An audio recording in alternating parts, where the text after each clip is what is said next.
एक दिन सूरज की रोशनी रेगिस्तानी जमीन पर बिखरी हुई थी।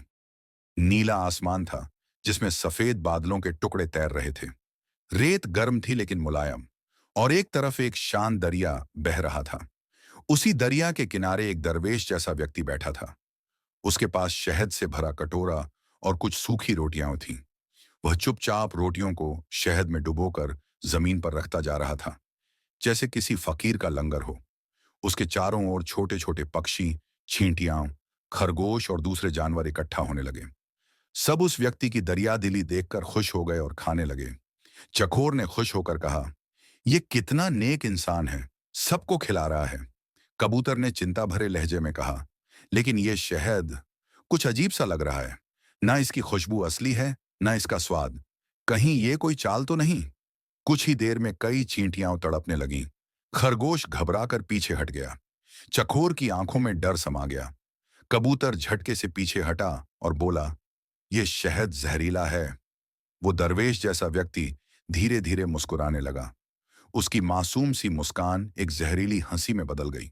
वह जोर से हंसते हुए खड़ा हो गया और ऊंची आवाज में बोला, यह जहरीला शहद है ताकि तुम सब कमजोर हो जाओ और मैं आसानी से तुम्हारा शिकार कर सकूं।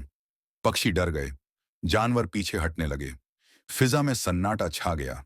सब पर यह सच उजागर हो गया कि यह व्यक्ति कोई दरवेश नहीं, बल्कि एक शिकारी है। उसी समय एक नूरानी शख्सियत प्रकट हुई। बाबा जी, हरे रंग का पगड़ी, पग, लाल दरवेशी लिबास, लंबी सफेद दाढ़ी, बड़ी सफेद मूछें और लंबे सफेद बाल, रूहानियत और बुद्धि की जिंदा तस्वीर। उनके आते ही माहौल बदल गया।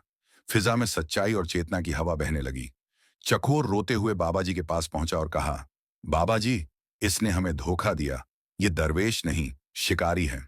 बाबा जी ने उस दरवेश जैसे व्यक्ति को ध्यान से देखा और पूछा, क्या तुमने शहद में जहर मिलाकर जानवरों को खिलाया?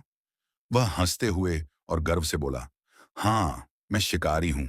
नेकी का चोला पहनकर शिकार करना सबसे आसान तरीका है। बाबा जी ने गहरे लेकिन सख्त स्वर में फरमाया, जो मीठी बातों में जहर छुपाता है वह दरिंदे से भी खतरनाक होता है। ऐसा इंसान सिर्फ शरीर को नहीं, भरोसे को मारता है। वो दिलों को जख्मी करता है। धूप तेज हो गई। जानवर बाबा जी के चारों ओर इकट्ठा हो गए। वह शिकारी झुककर जमीन पर बैठ गया, जैसे अपने कर्मों का बोझ महसूस कर रहा हो।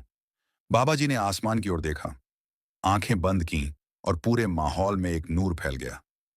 वह रोशनी सिर्फ सूरज की नहीं थी, वह थी हक की, सच्चाई की और असली पहचान की रोशनी।